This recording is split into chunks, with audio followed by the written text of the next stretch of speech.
flashes red. When it's recording, it's solid red. But when it's off, it's blue. Oh. So wait, is this recording then? Is this flashing red? It's flashing red. It's probably recording. Okay, great. Okay, well that clears that up maybe, at least for Ben.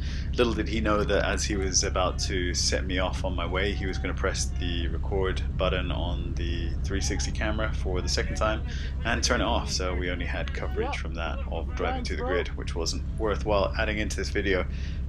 We also have the chin strap on the helmet for the first time. I know it's a little bit low. We'll definitely be adjusting that for the future, but don't worry because the battery on that dies after about 35 minutes. This is obviously going to be probably the longest video that I have done by far, so thanks very much for your patience and your interest in the content. I will try to keep it quiet for as long as possible. I did include this because obviously this is Legendary team, another team, so that's just on the right there, and you can see one of our team members. Looks like he's messing around with the fuel with a jar of moonshine in his hand, so I'm not sure if we would have gotten black flagged had the judges or the stewards seen him messing around with the fuel cap, but I just do like how it was cutting out the camera. So yeah, this is it, our second ever Lemons race. This is Gingerman Raceway and South Haven, Michigan. Beautiful spring morning. This is the first time that I have had the radio set up in the car as well. You can see the push to talk is securely velcroed to the wheel there that I'm trying to adjust to. We'll just ignore the bagpipes on the right hand side, making me feel right at home. Salute to Dale on our way out, and we'll head out for the warm-up lap. That's me on the push to talk.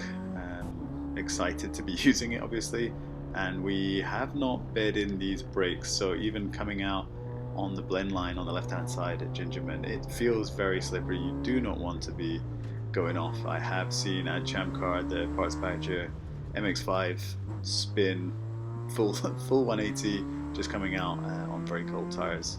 The fit in front of us scrubbing their tires already.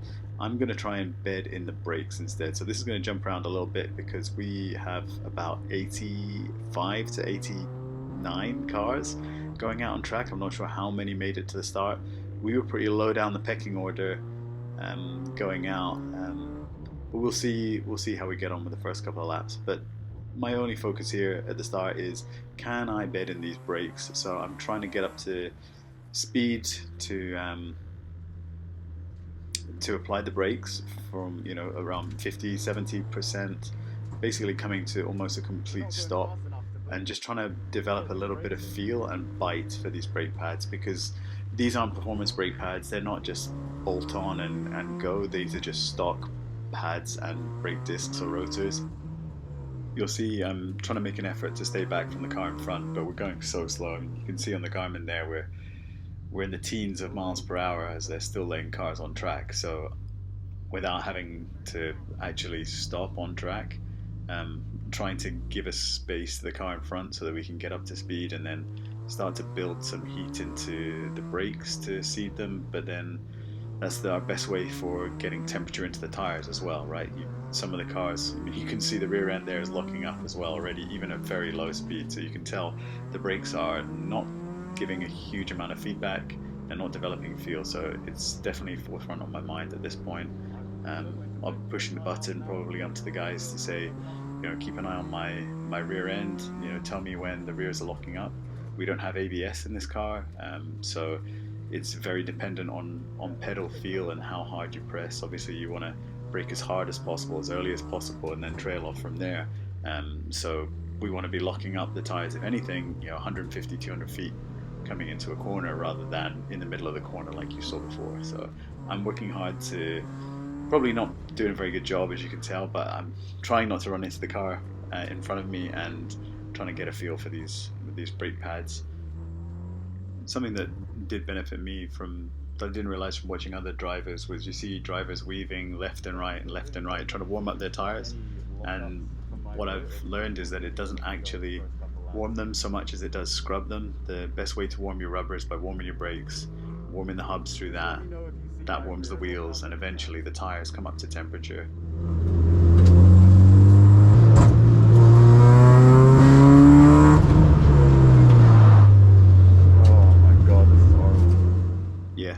obviously you can already tell I'm frustrated by the position that we're in. We would learn on the Sunday that when I went out for my morning session that one of our other teammates was kind enough to go out there and see the brakes on the road and able to do that in a safe environment, so that when we came to race day on the Sunday, the car was ready to go from a short warm up. The brakes were seated and we had maximum braking performance from the get-go.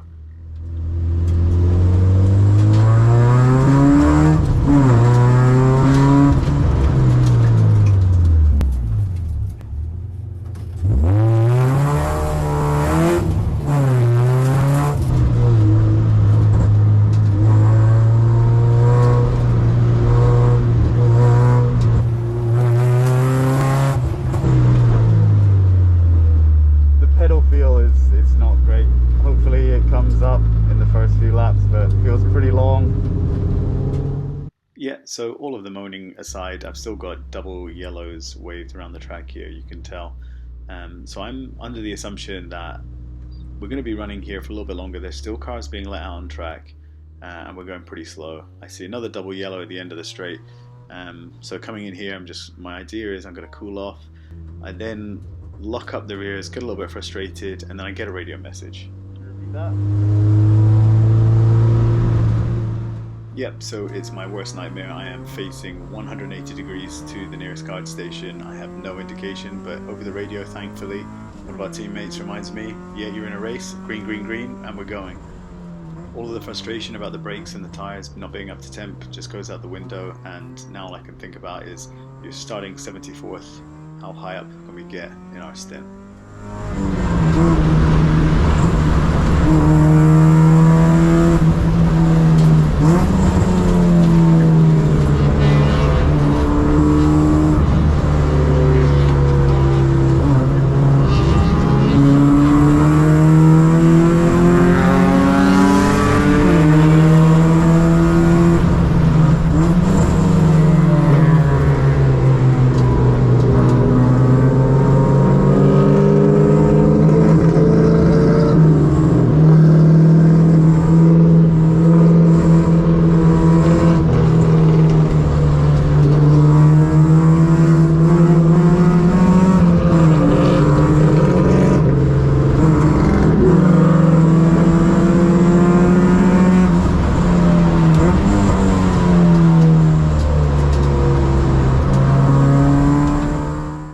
So it doesn't seem too bad. It looks like a lot of people have been having similar problems getting their car and their tyres up to temperature. You could tell that just by the speed of entry and the wheel that our tyres are still coming up. Hopefully they'll get there after 2 or 3 laps. And also I've already done something. I've made a mistake with the gear shifter with the shift knob, and I managed to loosen it in my hands. But I promise not to complain too much about that. So enjoy a couple of laps and enjoy the other cars that are on track. Gear knob is loose.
That we did, or the limited amount of video that we got from Road America last year will know and remember how quick that Mercura was and how fast it caught us going up Horsepower Hill at Road America. So no surprise, a bit of a surprise that they started behind us, but already that little 3 Series 318 Ti BMW with the big turbo and the Mercura passed us. But we're making good progress. I think we're past 10 or 15 cars already in the first lap and a half. So let's continue on and see how we get on chasing down the rest of the field.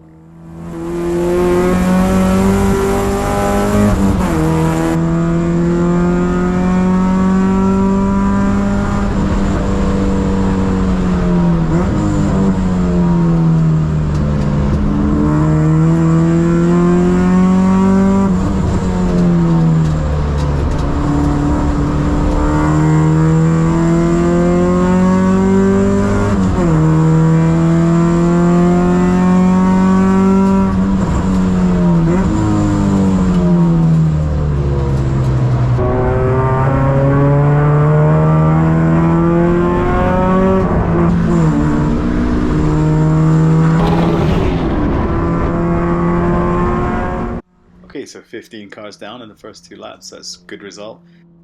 It doesn't look terribly quick, so I'll try to include little shots from other cars like this one.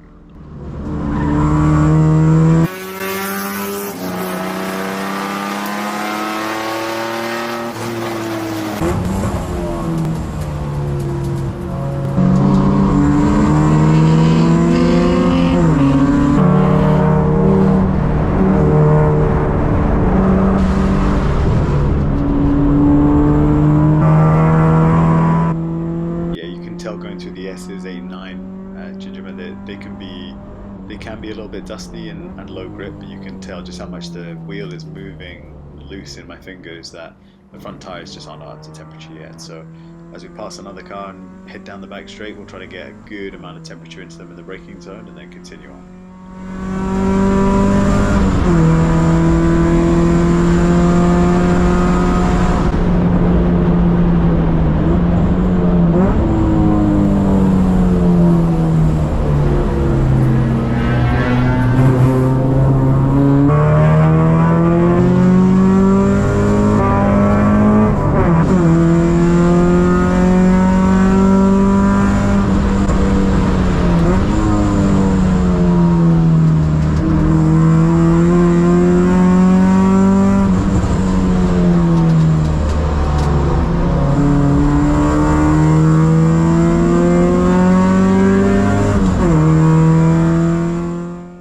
Shifting out of turn 2 here and acknowledging out the window of a yellow flag, because it looks like we've got the Chevy Caprice of the Caprice boys beached out there. Really sad, they've got such a cool car, slammed down roof, definitely one of the coolest cars, and always love to see it racing out there.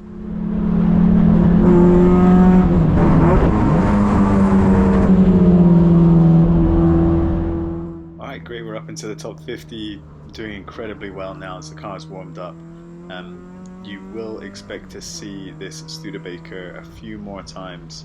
We're lapping in the 150s and they'll be lapping in like the 230s to 3 minutes. Massive shout out to Sparrow Thrust Racing. They race so many cool cars and beat a huge amount of people just by turning the lap. So it's a huge benefit to Lemons that people were driving stuff like that, and let me know in the comments if you think that I should be racing something like that in the future.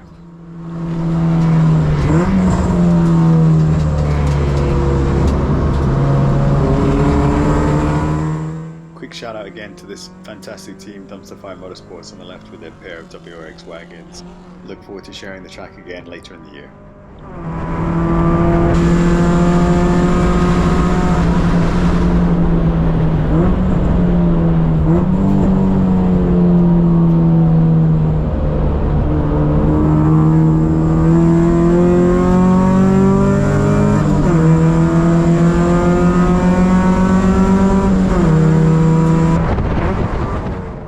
That's the kind of lockup that I want to see. Braking hard in a straight line, late braking into the corner, taking it on, and then reducing the pressure on the brakes to make sure that we get the car rotated, we don't go long.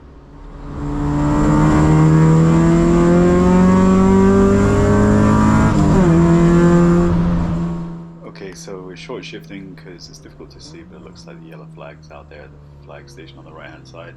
And I think we've got a car just over to the left. You can see a glimpse of it. That might be the Team Mugatu with their Triumph Spitfire. I think they had collapsed suspension, I think, on 3 different corners of the car over the weekend. But they raced to get that thing out. Huge shout out to them. They're a fantastic team. You'll see we also get past the Corvette there. People tend to run slightly on the outside of turn 4. It's a bit of a kink. You can take it flat, but it does mean you're quite intentional to turn in early. So it's easy to catch people on the inside of there, especially coming down into 5. Good to see the Capristi boys have got their car out of the sand. And another shout out to the Cornfield Crusaders, I think, in 52. And is that Grand Marquis or Crown Vic? I'm not sure. I need to do more studying of my American car mix. But yeah, they were good people that we met over at Road America as well. So we're starting to reduce the lap times, getting the temperatures up. Need to practice looking ahead of those flag stations. Just get into the habit of that by just giving them a little salute as we go around. Nothing to do with them, just more for me, just to activate my brain and just recognize that they are there and I need to spot them and not make mistakes with the flags.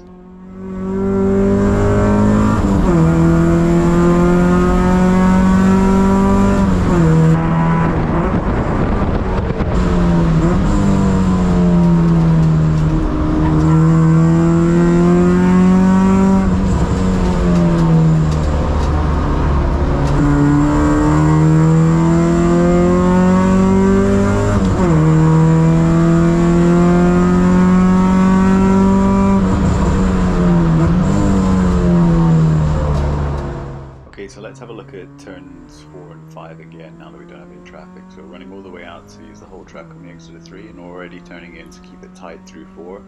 We're not going to reduce the steering angle, we're just going to let the car run wide all the way to the outside at 5, and then that's our turn in point for 6. So we'll touch the apex on the inside and then just reduce. Have a look ahead to the flag station there, no wave yellows, car entering back onto tracks are all good to pass, and move on. The ideal for me, some people treat 4 and 5 as 2 separate corners, and it works great for them, and it depends on your car and your context, but for us in the front wheel drive it just helps not to be fighting the car, keep it as straight as possible for as long as possible. And then we've got the Mugatu car is back on track and battling again, which is good. Yeah, so just the smaller, the more delicate, the lighter the inputs we have, the better the car will respond. It's a 4-door sedan, it's pretty long, it does take a while for the back end to catch up with whatever inputs you make at the front end, so as long as you keep it settled then it's going to behave for you eventually at least.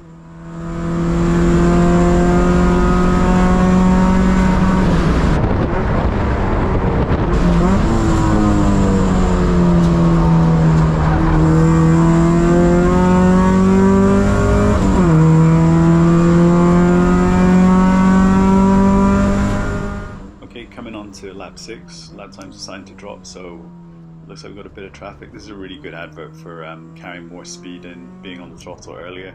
Even if there's 2 wide coming into 2, you still have plenty of time to carry that speed onto the outside of 1.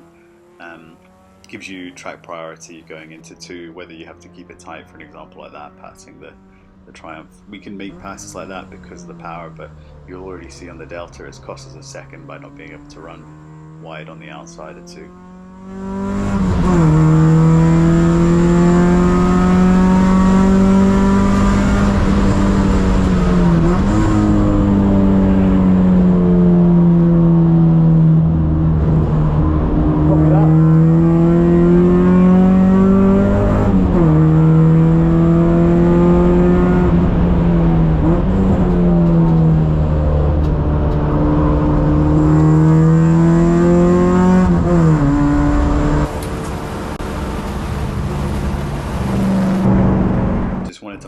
Look ahead here as the Smokescreen is deployed.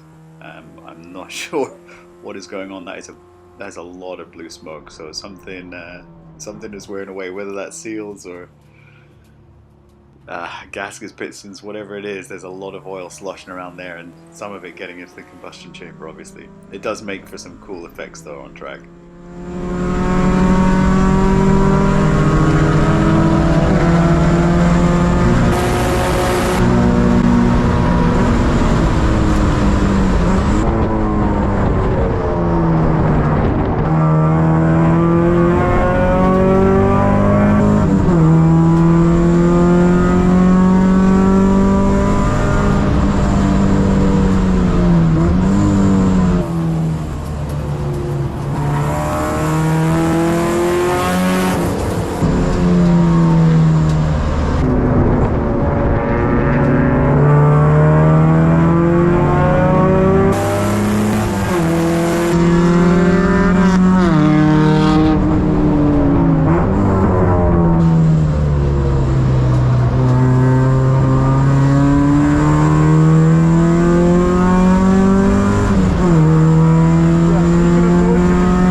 give a little bit of feedback to the team. Obviously, since this is Saturday, the first session of the day, we've just had a practice day on Friday.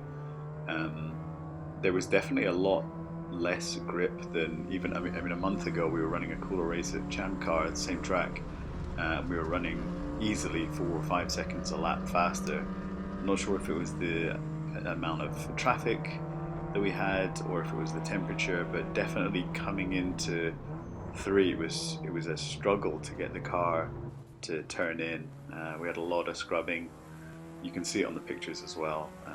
The car leaned over, a lot of steering angle, not ideal. So just trying to encourage the team that there's no race into 3. We can afford to brake in a straight line and then get on the throttle much earlier and just be fast down into 4, 5, 6 where we know we make up time.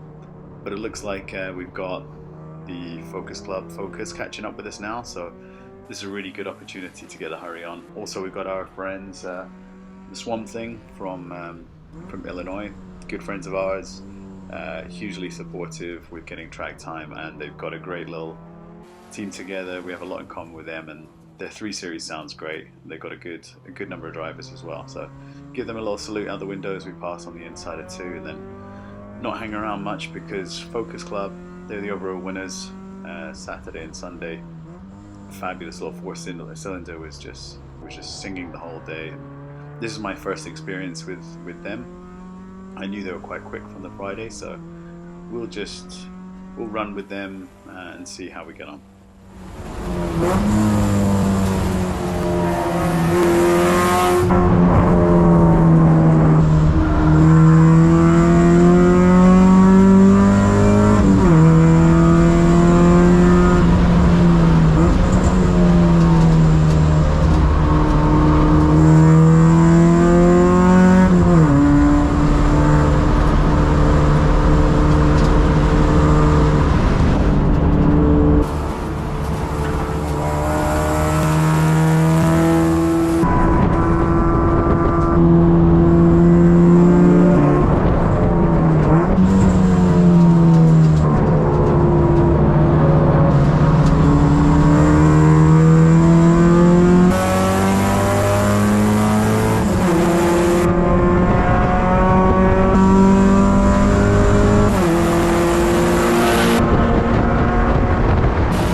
So little tiny puff of smoke as we lock up the rear inside coming into the corner, but that's fine. That's what we'd expect with that amount of load. We're already on the throttle and down the road. I know that we've got the power probably on the Focus, but it's a lighter car, probably 400 or 500 pounds lighter than us.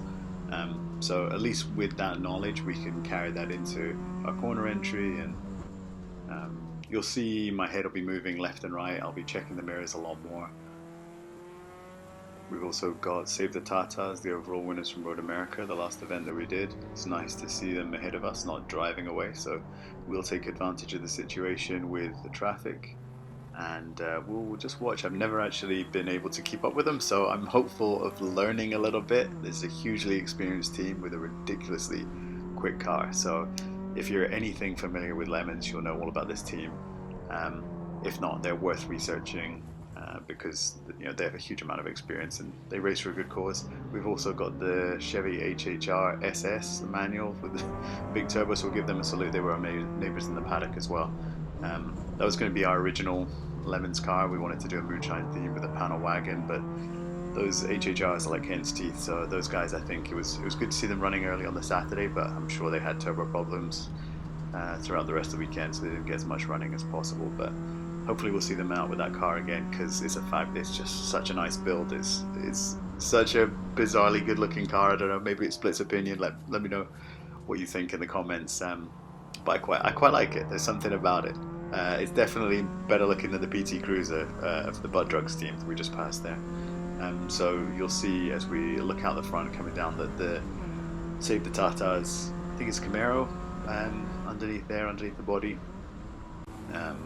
They have a huge run on us down the back straight, so we'll work with them in the windier part of the track, the first 2/3 of the track, and the Focus is catching up with as well. So let's enjoy a couple laps chasing along with the front runners.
you can tell how different the racing line is.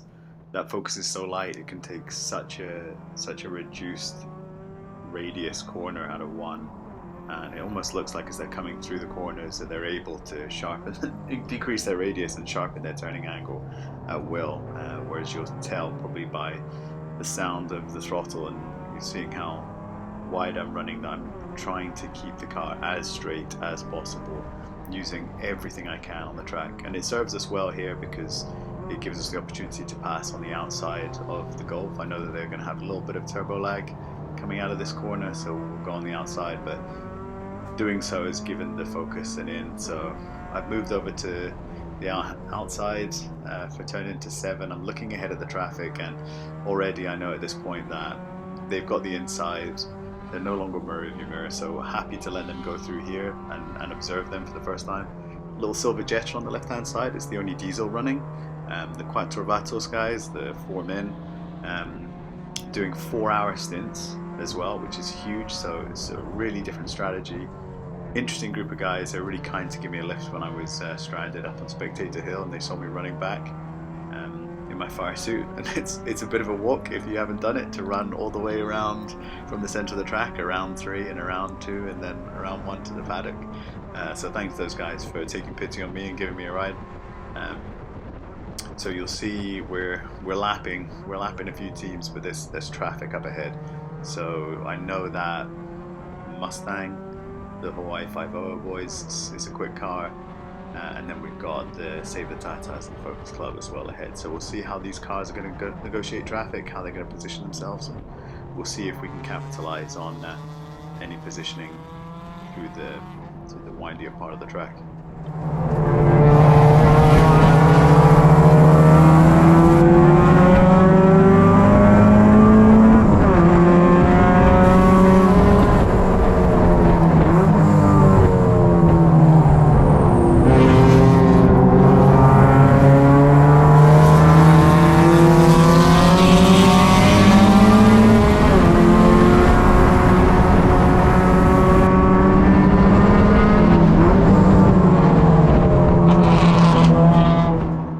So I know you can't quite see ahead, and I'm letting the focus and the Golf in on the inside, but what you can't see is this black BMW ahead. I know they're lined through these corners. I've watched them a few times. I know they like to go on the outside.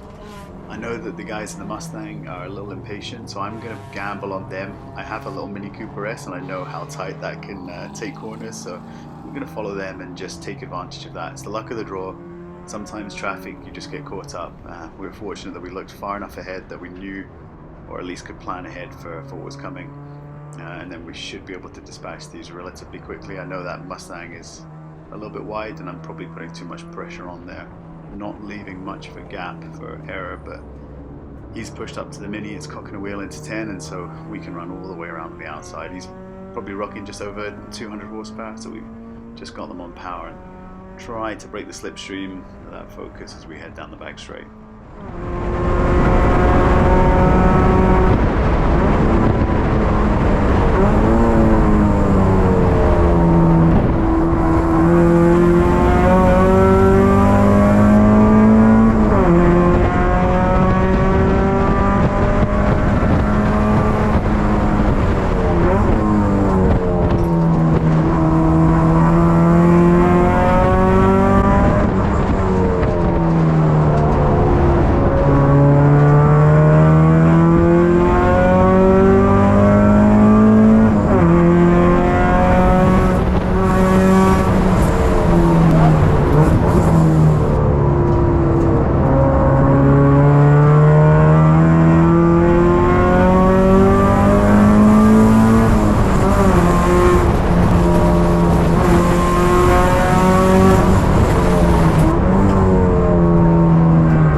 An unfortunate spin by the Madagascar Racing Zebaru, and you can see that with being a little bit tentative and and taking it steady through here that the Focus and the Tatas have caught up. So hoping that we can get a pass on the inside here, that they won't dive bomb us, and just watch out the rear view how quick this Camaro is gonna catch us. Just the power of this V8.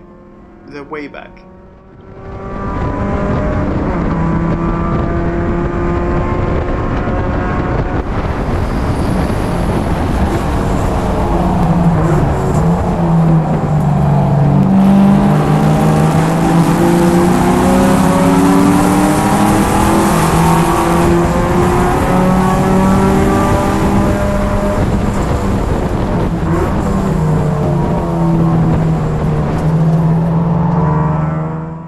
Racing Mario Kart against Donkey Kong or Bowser.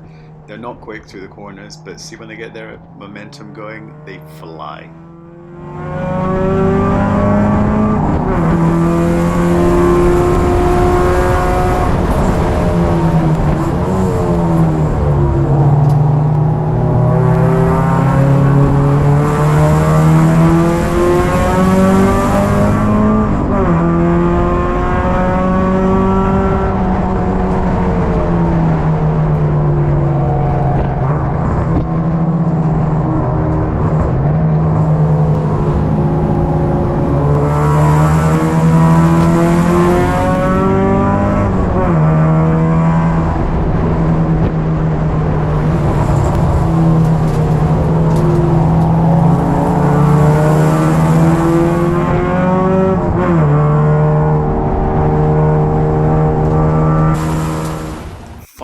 After all this time, we caught up with the other dumpster fire motorsport Subaru, and Les behind the wheel.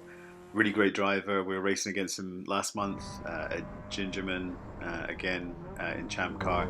If you're not familiar with the champcar social media and coverage, go and check it out. Les is a top driver, lovely guy, and does some fantastic work.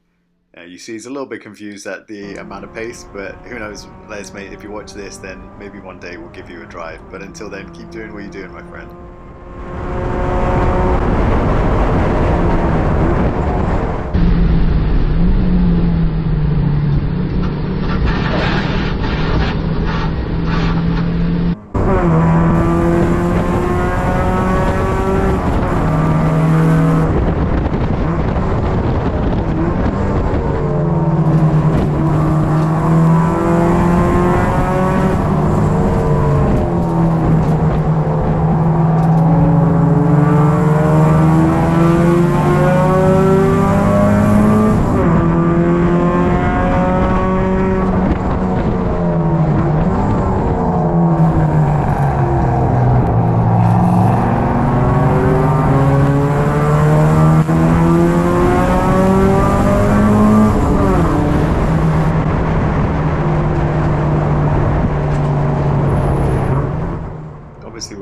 I don't know what it is, but I just love seeing that guy's hand waving every time that he sees the flag. He's just waving, acknowledging.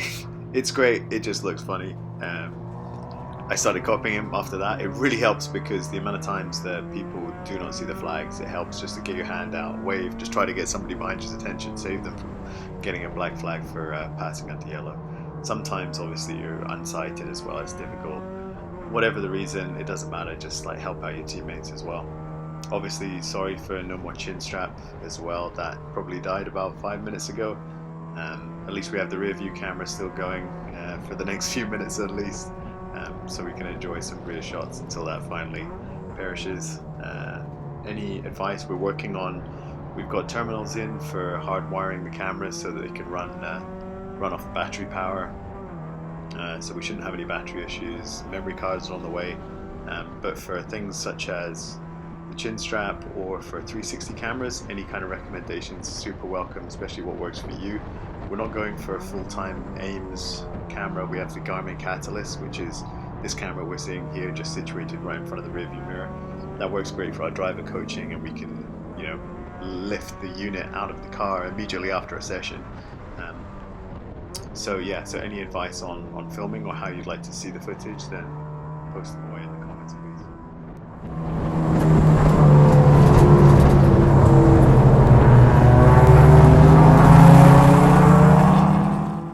does that Caprice look? I mean, I don't know what's going on with the Tatas here that we managed to get past. Maybe it's a bit of traffic. It looks like we don't have yellow there. We've got a car stopped off to the left, so we're just going to take this advantage and move on from that and just leave them to do what they're doing. I'm sure they'll catch up with us in no time. Also, just want to acknowledge the little NA Miata in front. Love these cars, so much fun.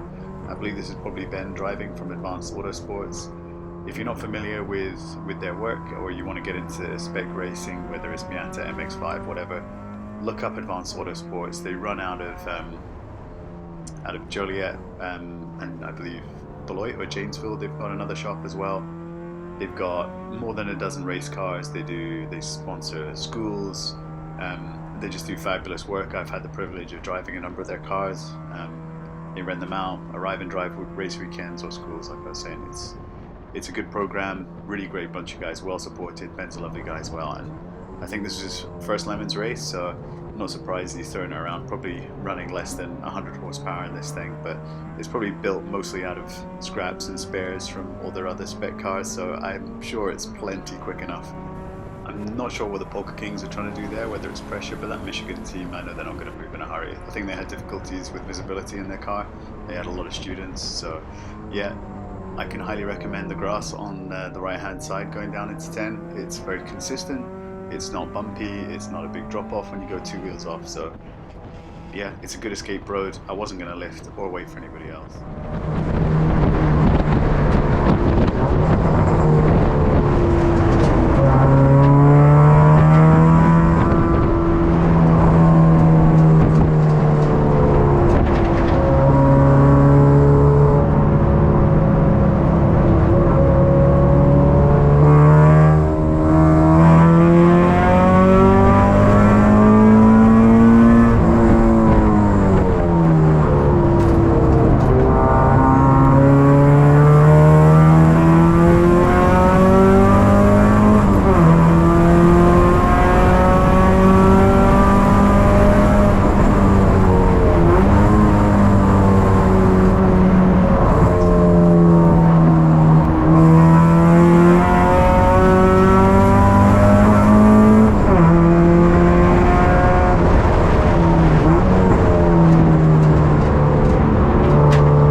I backed right off because there's no yellow flags, so there's white flag, and I know that they're working here. So I don't know why I ran to the outside. I just totally forgot until I saw the worker there pointing over, so I moved over. But I'm not happy with moving to the outside of the corner. I should have kept it on the inside. So that's something that I was aware of, and I'll work on definitely in the future, just reducing the speed and keeping more of a gap to anybody who's even remotely near to the track.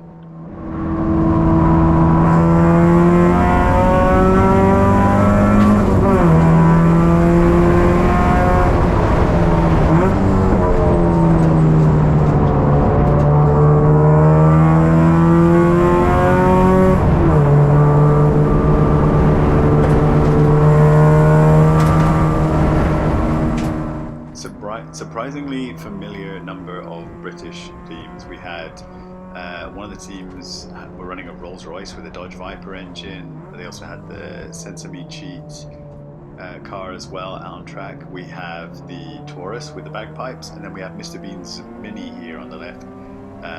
Such a good looking little car. They had a couple of little incidents. You'll see a couple of clips of them on our Instagram.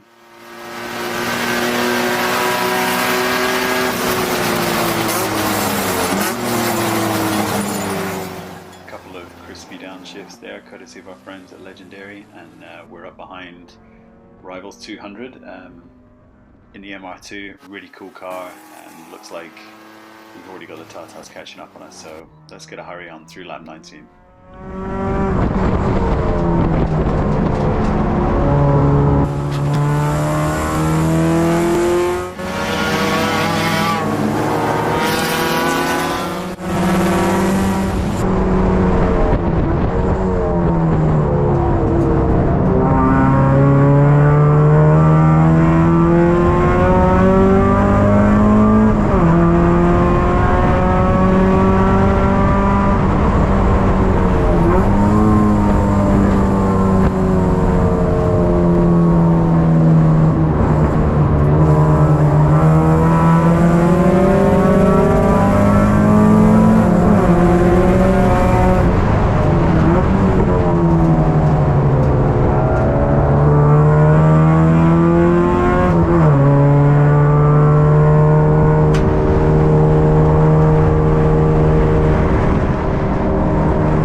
Okay, so it looks like the Acura wants that side, so that's no problem with us. We'll let them have the inside and we'll run around the outside. I know that this neon in front is actually pretty quick.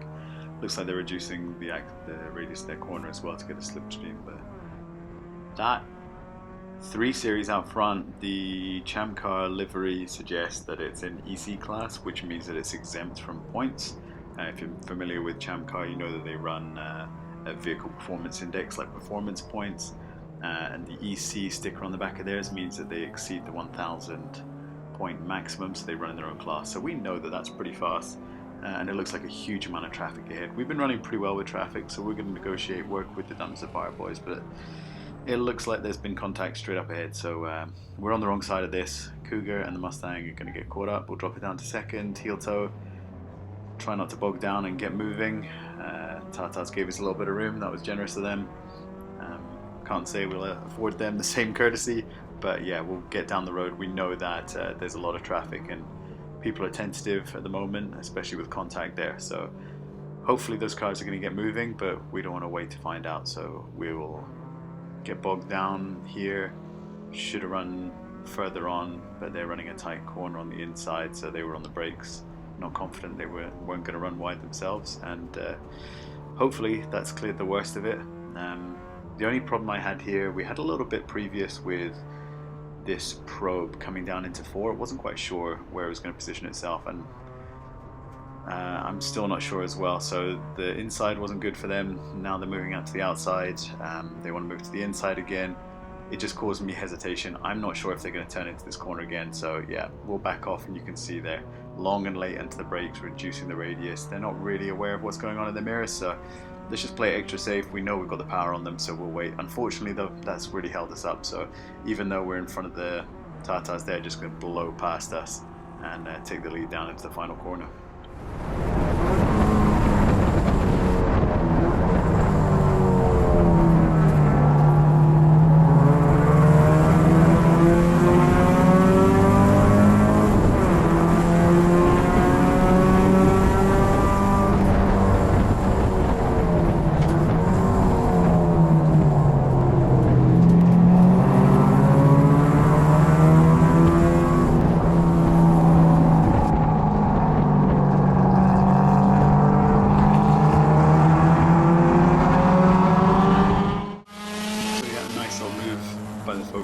Keeping it tight around 2. They're hesitating a little bit because it's not clear if it's going to be a safe opening, so they'll wait until that BMW runs wide, we can follow them through. I'm not so worried about losing the position to the Focus at this point. It's an endurance race after all. I'm not even halfway through my stint, so if they're continuing at this pace, then I'm happy to work with them. Can also, run their slipstream. There's the waving hand again. You gotta love it. Yellow flags coming up here, which means that probably around the outside of 7 we're going to see the car off track.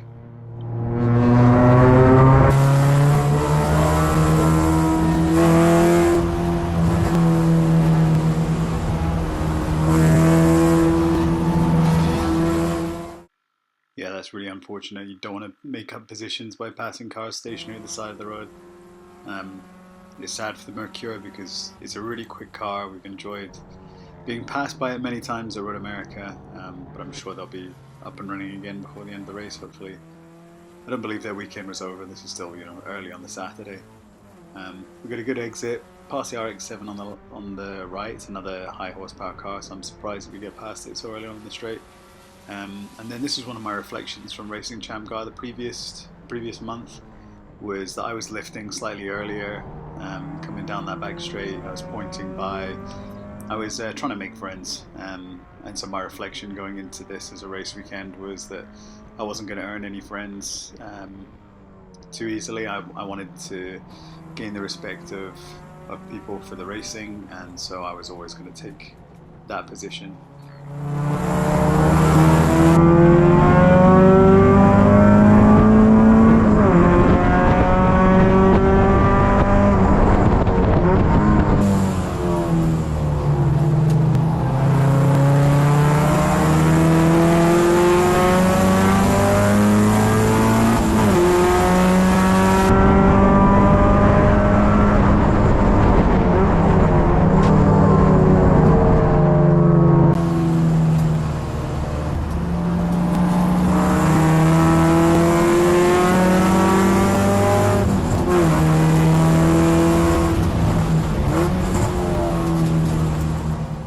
So here's another car I really didn't expect to be catching.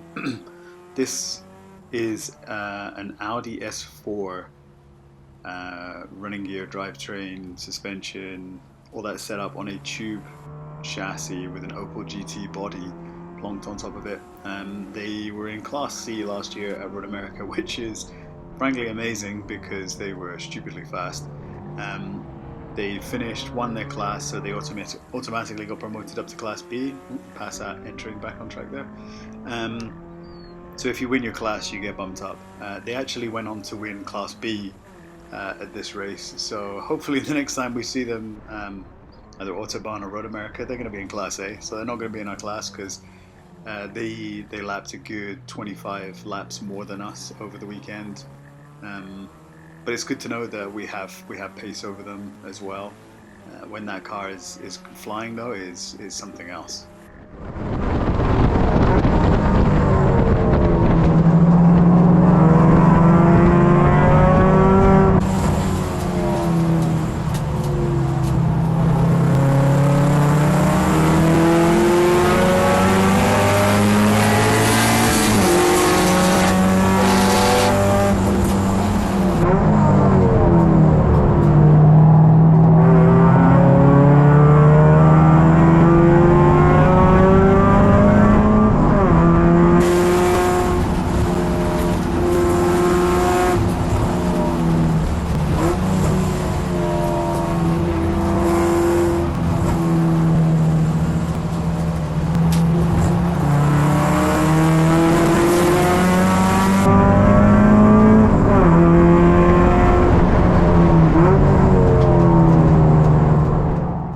So the Focus is keeping up with us, putting a bit of pressure on. So this is going to look familiar in a moment. This is the telegraphing of the scene that you saw at the start of this video. So thanks if you've made it this far in. Yeah, the hook was that we are unsure as to why I didn't react. I'm not sure that a white flag is being flown at the next flag station because the Tatas and I are pushing towards the inside and getting this pass. I've got the Focus in my mirror. I'm flat out. You'll see it drops off and I'm looking to the right because in front of me, the Taurus or whatever that is, moves across on the right. Rather than, you know, lifting off and risking losing control, I've kept it pinned to get past, thinking that that's the safest thing to do, and that is, you know, the first time that I see the recovery vehicles on track. Obviously, you know, we're not supposed to be racing there. I wasn't trying to race them or take an advantage. I felt awful after seeing that. Watching it back now, it doesn't make me feel so much better. I just wasn't sure if a flag was thrown up at that station. I certainly couldn't see it. I wasn't aware coming up the hill that we had slow-moving vehicles on the left-hand side.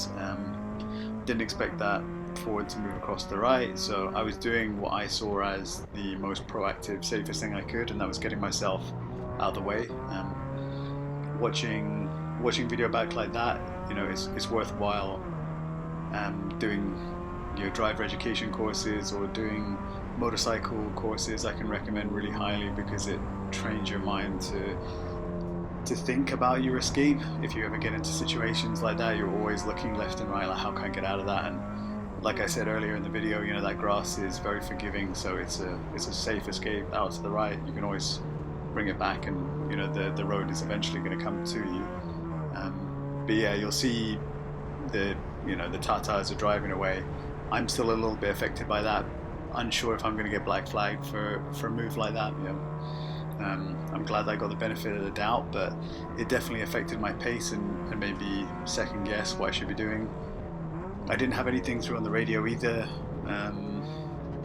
so it wasn't particularly clear. I think it was one of those racing incidents that I'm grateful that I could react and I'd given myself enough space, but hopefully in future, you know, that's my reflection going forward is flag observation. I was slow to recognize the greens on day 1 and 2. I also missed the yellow flag as well. So as a rookie racer myself, this is something that I'm going to work on, and hopefully in the future I can do a better job of recognizing, you know, developing situations like that.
Spitfire, repaired the corner of the car, wheel back attached, and they're out racing again. That would happen 2 more times over the weekend.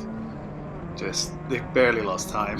It feels like, okay, that's about half of our stint done then. We've just gone over 25 laps. We've passed, what, 60 cars? This is us battling it out with Thunder Chicken now, another very, very quick car that we competed with at Road America. We weren't able to keep pace with them last year, so it's nice to be running right on their corner.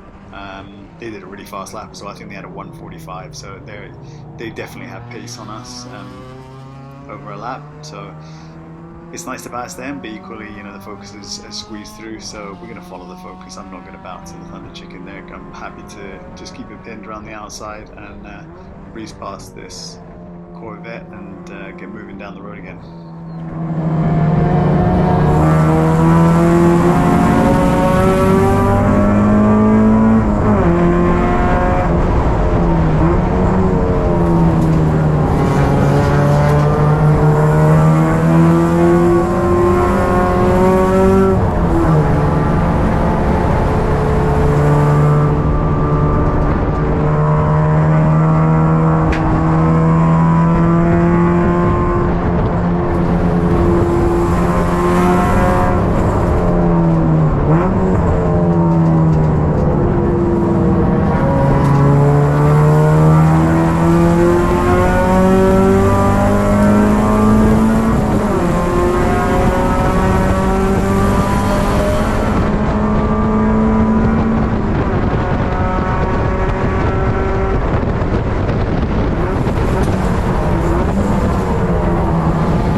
How much fun would it be to be driving that thing on the limit around this track? I mean, it's a boat, it must weigh so much, but they've got a lot of tire on there. They must have good mechanical grip. I just wonder what it feels like at turn in and mid corner. Speaking of which, you've got this massive wang on the back of this 3 Series that looks like it should be doing a lot of work, but judging by how leery they are going through 9, it doesn't look like it's serving them a lot of benefit. But at least they're on it, you know, they're on it. They're driving away from us at the moment. It looks like something out of Need for Speed. So yeah, we'll see how much they can hold on to that. Something that I've been really amazed with is how we catch these straight 60s and just breeze past them down the back straight. I would like to drive though the 2-door especially. I feel like that'd be such an obvious choice for a very quick car, and definitely not lemony, like not lemony at all.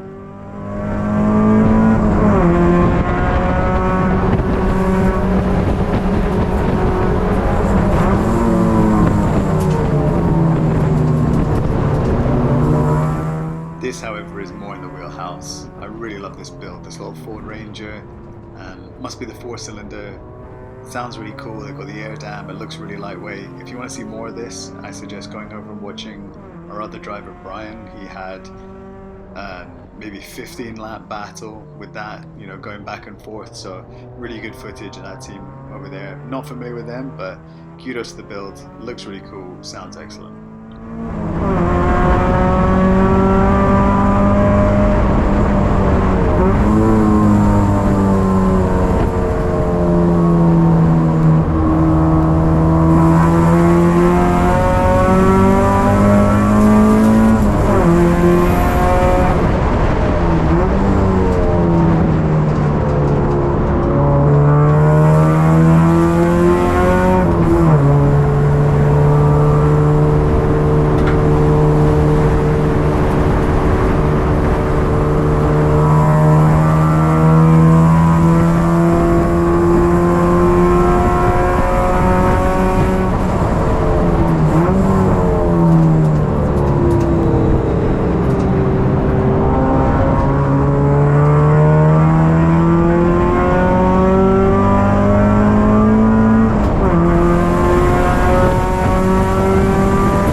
got a good exit coming out of the last corner there, and we're going to negotiate past this traffic. Let's ride along for a lap and see if we can take some time out the leaves ahead.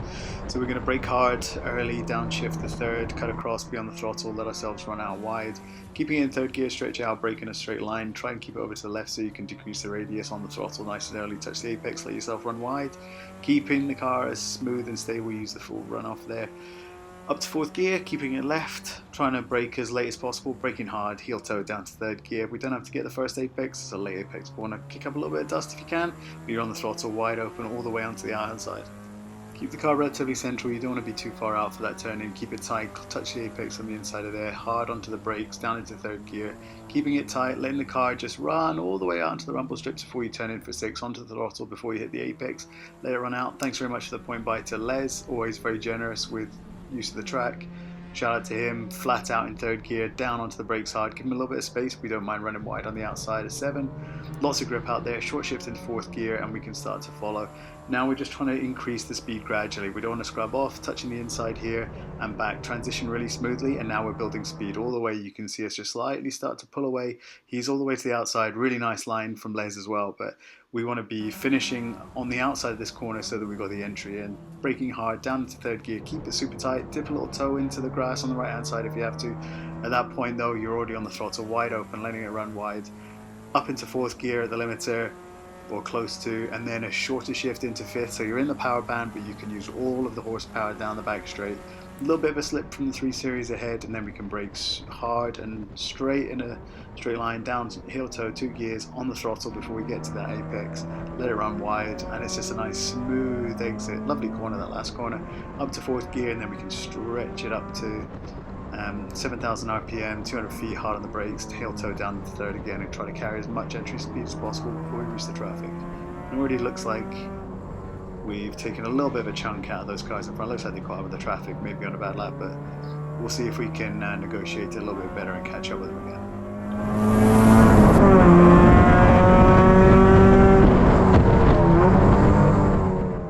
Okay, so just curious on your thoughts, watching this champcar BMW in front.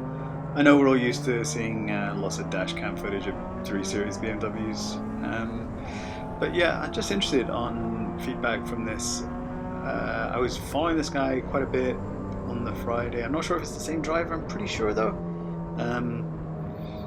He was quick on the Friday, braking into 6th there a little bit late, but he decreased the radius nicely, and he's gone over P2, but now he's moving over to P1 on the brakes.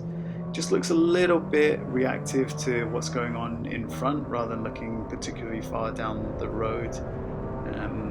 I mean, this is kind of maybe taken out of context, it's not looking fabulous, but I was looking forward to, you know, catching up to the leaders, and at this point I'm kind of being held up and there's a lot of indecision going on, so I'm trying to focus ahead down the road, not get target fixation.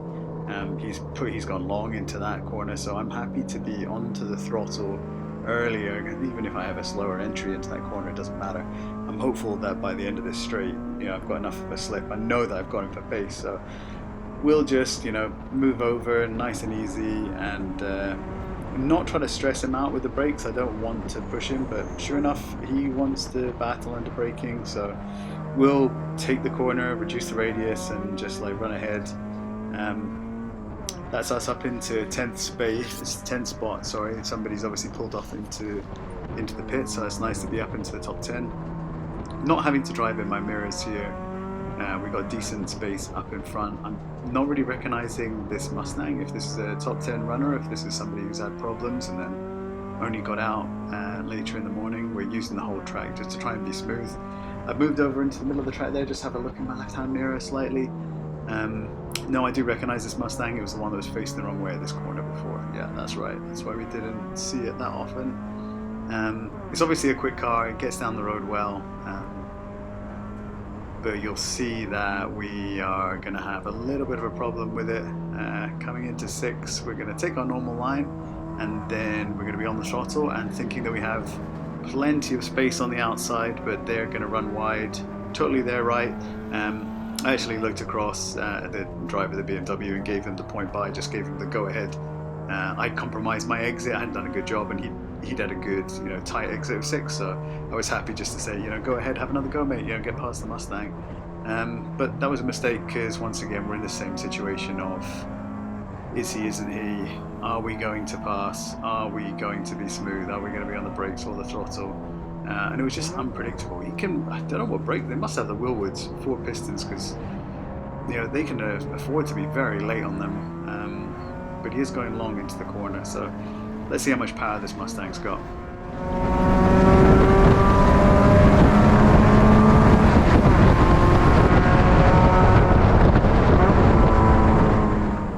Okay, so they've obviously got a lot, so they're moving over to the right to be defensive, so that's absolutely fine by us. We'll be on the throttle nice and early, hit a late apex, and then get the undercut here. Saab decides to move offline, totally fine, but that just means that we have to back off and let the Mustang through again. This is getting to the point where we're losing time. You can see the last lap is 155.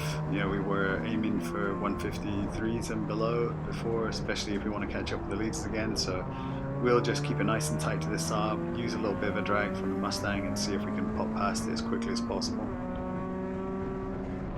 Yep, and sure enough, they're braking early, moving over to a defensive position, so we can just flip our line, get that late apex, use more of the track.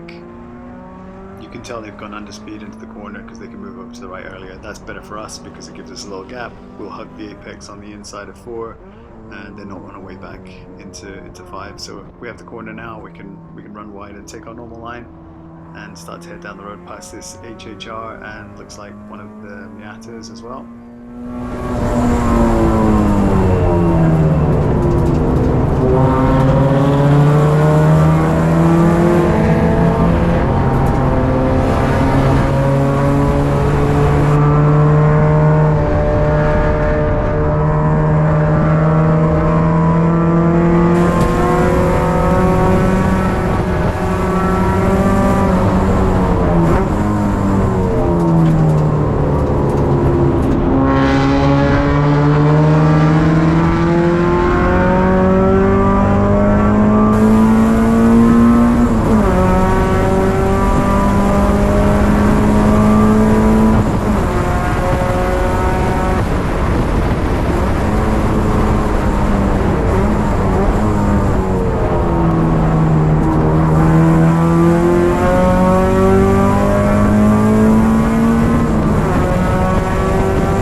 So we're in the top 10, there's probably 15, 17 laps to go.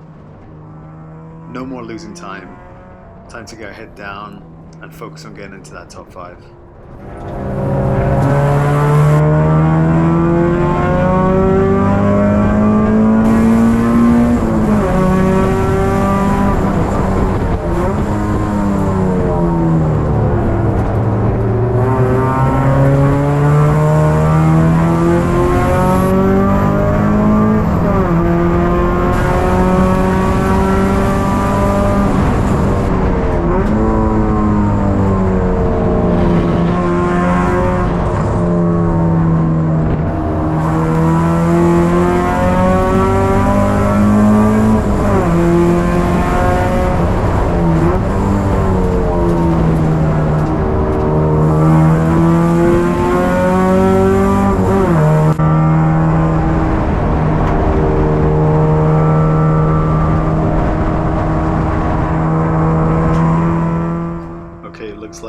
There's some sand up ahead, so I think there's going to be contact. I didn't see it, but fortunately we got the miracle of the internet, so I can share with you exactly what happened in a moment.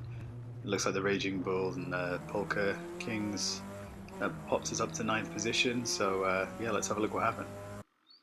They don't have any sound on their video, but it looks like coming down through 9, they decided to go for a very long late lunge, or some might call it a dive bomb, locking up and just collecting that 5 series. Already they know what's going on there. I mean, it's a quick car. They can run a 144 in that Mercure, whatever it is, but that's just way too deep a dive to be going for, especially when you know you're going to be able to pass them going up the back straight. Still mindful of that probe. It looks like we got a little lockup maybe from somebody. There are going to be no more laps. I think maybe with the exception of this one being a 158, there are going to be no more over 155, because this is getting the hurry on now. 15-16 laps to go.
You can hear the cowbells in that Acura Legend for the Legendary team. It's a really nice touch for people watching the video.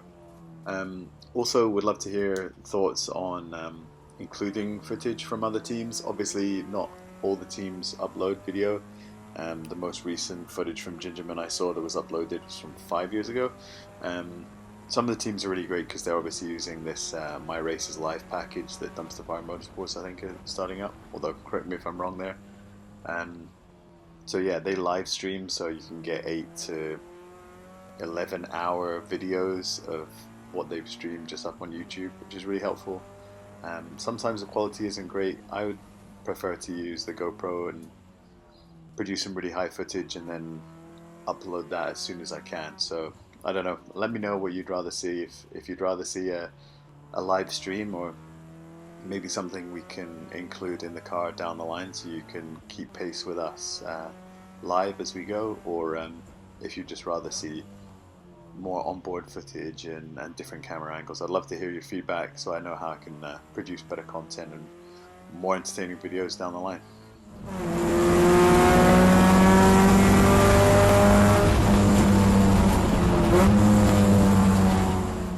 I would love to hear your thoughts on this Honda Fit in front. I thought it was a beautiful little car, way too nice to be lemony. It's like a Grid Life Sunday Cup car. Split opinion in the team though. People didn't love it for no idea why. It's one of my absolute dreams is to turn something like that, especially that color, into a still for our moonshining team. You can just imagine like having some dry ice coming out of the boot there, maybe some, I don't know, some dollar bills or something, putting the drivetrain out of this car into that, the thing would fly. Anyway, it would be fun if we were going to do a funky K20 or K24 swap into a Fit and turn it into a moonshining still.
believe I missed a blip on the downshift into third coming into that last corner. Absolutely unforgivable. Alright, well, we passed another car in the pits there. It's getting to that stage where the smaller tanks in some of the cars, even just over an hour, if they've been running hard, or if they haven't fully fueled or fueled right, or they have a problem, then it's difficult to take track, and they might be going for driver changes. So we're fortunate to have benefited from a few of those. Also a couple of cars like the Civic number 6 back there that's broken down. It's got us to within grasp of the top 5, and I can see 5th position up ahead. It's a little Acura Integra, no aero, very experienced team. I haven't seen this car all day, so I'm already in my head I'm pretty excited to see how it drives, and it looks pretty loose. It looks like a good fun car, so let's just squeeze past this traffic and see if we can have a little battle to get into the top 5.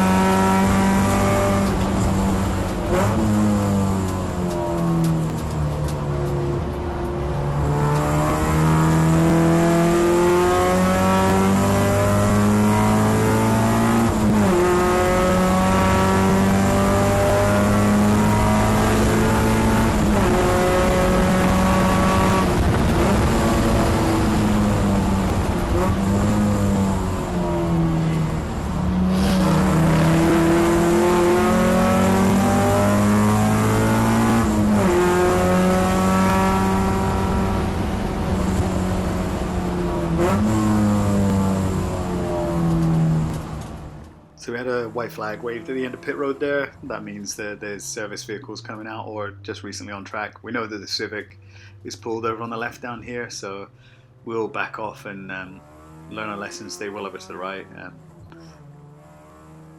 Driving up behind this Integra gives me really early PlayStation vibes of playing Shotoku Battle, I think it was. It was like Tokyo Extreme Racer, where you drive up behind somebody on the highway, then you'd flash your headlights and that would initiate like a spirit battle. So whatever, let's get one started and see if we can get 5th place off of this Integra in front.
Okay, so they've got good pace.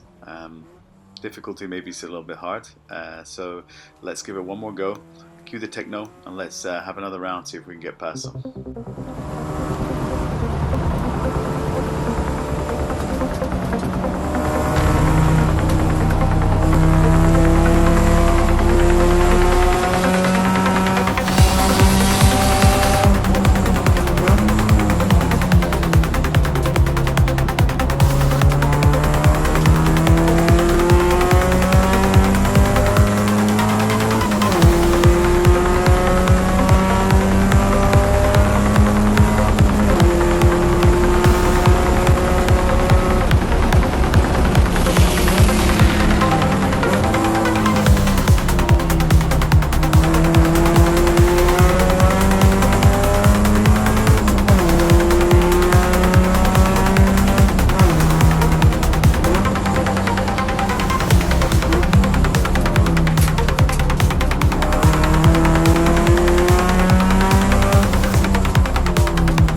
wreckers out to pick up the Civic, so we'll take a little breather, and then now we can go into the final round, see if we can crack this top 5 finally and push on for the last 5 or 6 laps.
Okay, time for a breather. We're up into the top 5. That means we've passed about 68 cars. Coming into the last 20 minutes of the stint, maybe. Pace isn't going to drop off, but I just wanted to thank everybody again. If you made it this far, especially through the techno, royalty-free music is a wonderful thing, but you're not always guaranteed that you're not going to have a headache by the end of it. But I hope that gives you a little bit of nostalgia. I'm not sure. I remember playing Integra Battle on PlayStation 2, maybe PlayStation 1, and then playing it again in Japan. I think it was called Kaito Battle, just racing around the ring roads of Tokyo, flashing your lights in, Trueno, Toyotas, Sylvias, and Civics, and then watching them drive away from you. Huge fun game. If you're up for a bit of nostalgia, I strongly recommend looking that up, or at least watching some playthrough footage on YouTube for a bit of fun. But back to the real world, we're lapping in the 151, so let's not fool around much more. The focus is up ahead, so let's enjoy the last few laps.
probably heard me there just on the radio. It's tough to make out. Obviously, I've only got the Garmin footage left. The chin strap and the rear view have obviously run out of battery. I was just confirming with them down the back straight that about 10 minutes out. So that could be, coming in earlier if we get a full course yellow. But it's just to give them a prime that make their way down towards the pit wall. Also to remind them to get the tools to tighten up the shifter knob, because that's still loose, and been managing that for the last 2 hours. Not worth coming in for. It was not bad. I think I missed a shift early on. Other than that, it was okay.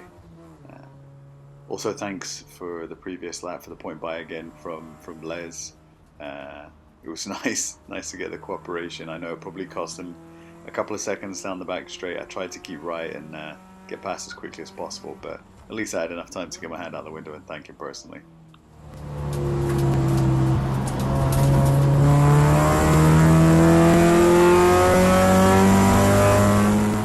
So as we head up the back straight with what is probably only about 3 or 4 laps to go, the guys are walking down in the pit box. I guess it's about right time to recap the whole weekend. This is only our second Lemons race, our first with 5 drivers. So we didn't get optimal strategy, I don't think, but that really was never the point. Our first Lemons race of the season, just like our first Champ Car race, was just to experiment with the car, the strategy, the team, get to know each other, and just use it as an excuse to have fun. We're never really pushing for podiums. Our first Lemons race we finished maybe 98th, 99th. We had a lot of mechanical failures, we had a lot of reliability issues, but it was a huge learning experience, and it pushed us to develop the car and the team over the winter. So we were really intentional with recruiting and our development process, and invested a lot into the team. So the fact that we've come through a Champ Car race in April, taken the checker flag, run in the upper mid pack of Champ Car is just unbelievable, and then to come to Lemons and finish in the top 20 over the 2 days is just beyond all of our wildest dreams, to be honest. Even just having our new driver Evan just drive up and take the high fives at the end of the race is just lovely to see. A really nice acknowledgement and recognition of the work that's gone in, especially by Tom, our chief mechanic. He's spent sacrificed so much personal time to get the car as reliable as it is.